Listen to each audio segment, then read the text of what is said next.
ქუთაისში ჭონქაძის ნომერ 52-ის მაცხოვრებლების საზოგადოებრივი ტრანსპორტის დანიშვნას ითხოვენ. მათი განმარტებით სამარშრუტო ხაზი მხოლოდ ჯავახიშვილის ქუჩამდე მიდის და 1 კილომეტრამდე მანძილის გავლა ფეხით უწევთ. განსაკუთრებით ცუდი მდგომარეობაა ზამთარში. რა ტრანსპორტის მიიქნება ხან შემთხვევაში რომ ყველასთვის მასეა. საჭიროება ხომ სოქშახა მანქანა თავისი ყავს, შესაძლოა ფეხით უწევს.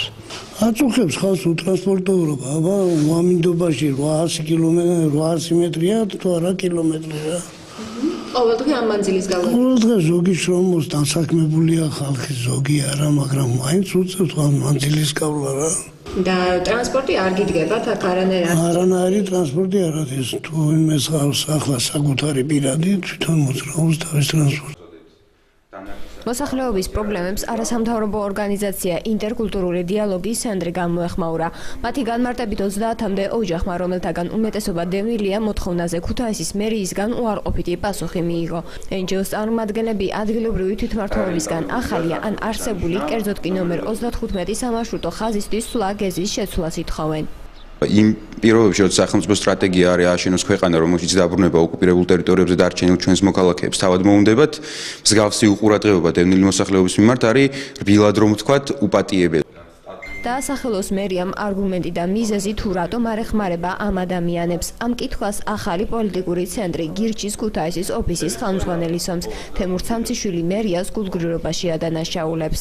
Ვითხოვთ, რომ არის ამის შესაძლებლობა, დათვლილია ხაზი რენტაბელურია და შეიძლება ამ ხაზის დამატება. მაშინ რატო არ ხდება დამატება და მოსახლეობის მოთხოვნის დაკმაყოფილება? რა ვიცი, ალბათ უფრო მერიას უნდა დაუსვათ ეს შეკითხვა, მაგრამ ჩემი აზრი ცალსახაა, რომ მათ უბრალოდ არ აქვთ არანაირი ინტერესი, რომ ზოგადად რაღაც კონკრეტულ უბნებზეც თუნდაც სიტუაცია გამოასწორონ და ხალხს დაეხმარონ.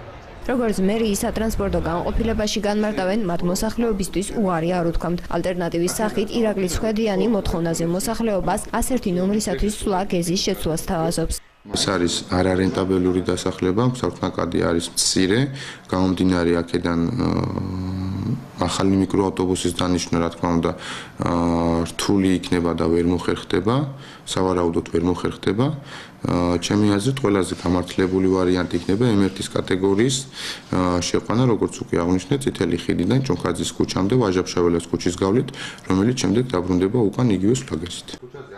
რენტაბელურობის საკითხს სხვაგვარად აფასებენ არასამთავრობო ორგანიზაციის წევრები. მათი განმარტებით ნომერ 35 ნომრისათვის სვლა გეზის შეცვლა სულაც არ იქნება წამგებიანი. არასამთავრობო ორგანიზაციის თქმით, მერია ტყუის და ამის შესაბამის დოკუმენტაციას მალე ისინი გაასაჯაროებენ.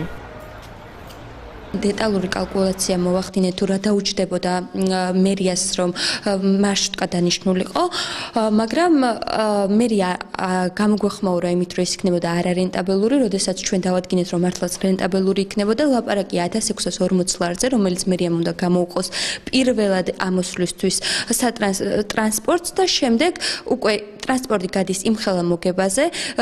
დღის განმავლობაში მხოლოდ 4 მოსახლემ რომ ისარგებლოს ტრანსპორტით, ისინი წელიწადში მაინც დაახლოებით 26,000 ლარის მოგებაზე გადიან.